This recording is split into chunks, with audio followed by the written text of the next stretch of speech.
Welcome back, folks. I am Jon Najarian, and this is 3 at 3. Every business day, 3 p.m. For the most part, sort of like the postmen or postwomen.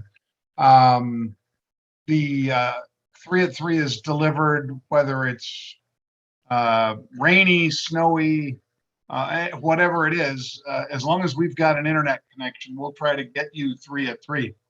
And just to give you an idea of how seriously I'm taking that, that was me about an hour and a half ago. A little trading early. I went out, did my workout, and then had to head over for a board call. As I finished the board call, I had to go up to the dentist because today's the day that they put in my dental implant. Now that's not finished. It takes another 6 months for them to let that post just kind of sit in there. And then they put a tooth on. So I am enthused and quite frankly, pretty happy because you end up getting this drug that it doesn't put you to sleep, but it certainly makes you feel that not much matters. And the Dr. Levine, did a great job, and his nurses were great as well. So nothing to complain about. I think I only felt about 1 or maybe 2 of those shots, and they weren't so bad. So don't be afraid. If you need something like that, go into the dentist, get it done. It took a long time for me, mainly because of COVID and the restrictions that would come on and off and who could be there and blah, blah, blah. But with that said, let's dive into 3 at 3. The Crypto Boys versus the Oracle. This will be tomorrow at 4 p.m. Eastern Time. On the left side of your screen, the Crypto Boys, CJ and Monty. They were both crypto miners back in the day. When they were in college, folks, they were mining crypto. Bitcoin, but a host of others, because Bitcoin ain't the only coin you mine.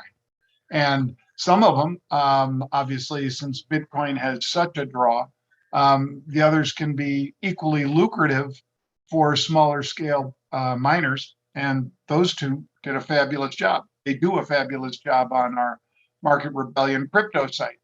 The gentleman on the right is AJ Monty. AJ's got about every degree a technician can have, a market technician can have. He has had his own show on PBS. I think he had it for over 10 years. He was basically the senior stock and charting person for Schwab and their customers for decades.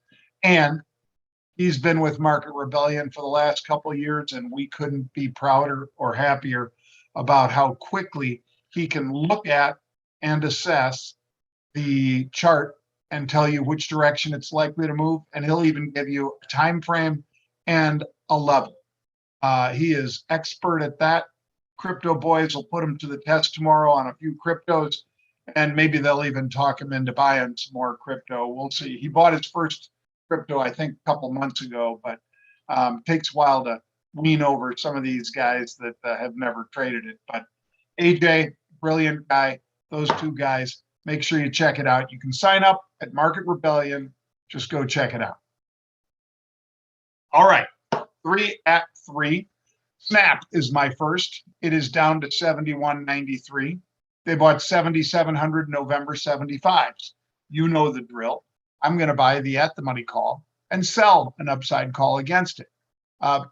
It seems better for me to have that and to have those odds move further into my favor, since I tend to favor about 30 different stocks. And it becomes hard to manage positions like that if I just have a bunch of time decay out there. But instead, if I have a call at a level and another call at another level, well, it seems that I can live with the volatility compression because it affects both, and time decay that affects both. So that's the way I did Snap. There is Snap here, as you saw, 71.93. It's literally at the same price. And the volume today, about 8 million shares, which is robust. Market capitalization, 113 mil. You know what this stock has done, folks, because, look at a year's chart that you're looking at there when it was $10 a year ago. So it's been a pretty good year for Snap. I still like it. I would still be establishing trades, and did in fact establish trades in here today. Microsoft, also a November trade. So Microsoft 292.42 is the price. They bought 25,000. That's 2.5 million share equivalent for the November 315 calls. They paid $4.10 for them. The reason I want to talk about that is some of you will say, so John, you talk about doing these one-to-one spreads, but how much do you pay? And what expiration do you pick? First of all, I picked the expiration that the smart money picked, November. Second of all, I do not pay more than $4.10 for any spread that I establish. And you already know that if I put on a spread, it's going to be at least a 10-point spread in here if I were to pay $4, because then I could get slightly better than a one-to-one risk reward. But I don't really like that. I want 2-to-1 risk reward or better. And you can do it. You just have to be a little more creative. So especially with stock at 292, you could be buying 292 calls, 292.50 calls. You could be buying 295 calls. You have to decide what's appropriate for you. You buy that one, I sell a higher strike, and I'm not spending more than $4.10. In fact, I spent much less than that.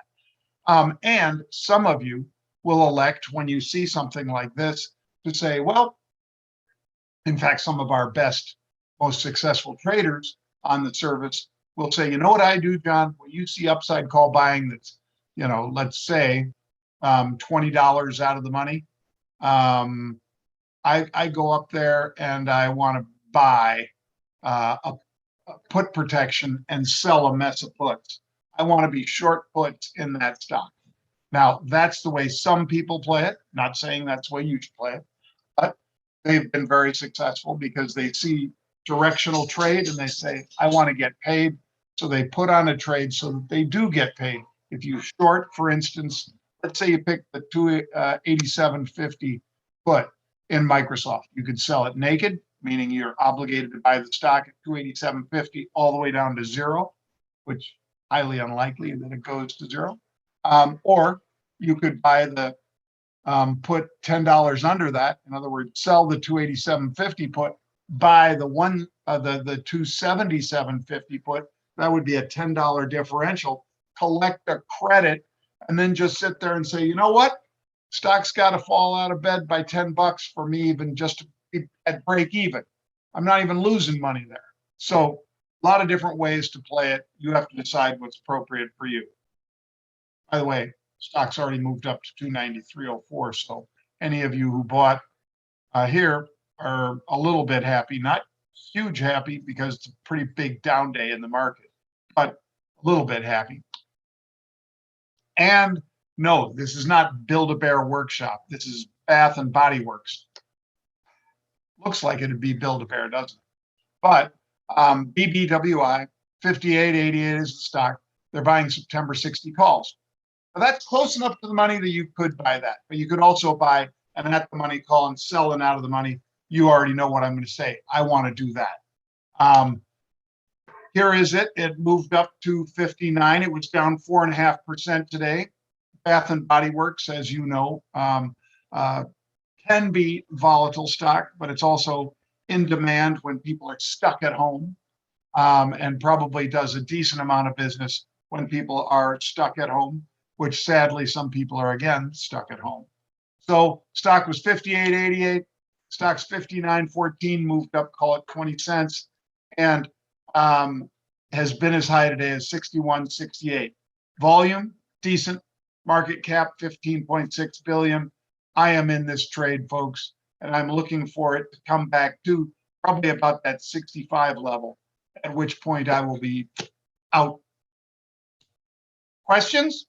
If you have questions for us, I'll try to answer them. Please direct the questions to me. to my Twitter account at Jon Najarian. That's at JONNAJARIAN.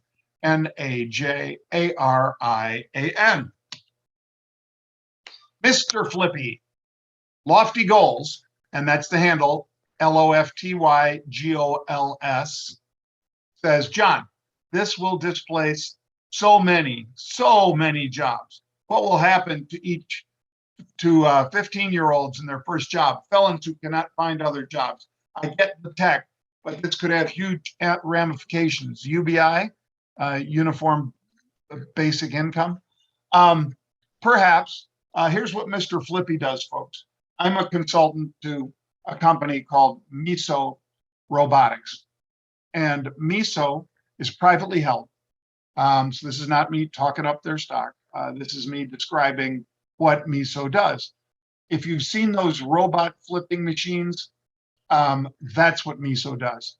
They are an extremely accurate and let's see how to best put this,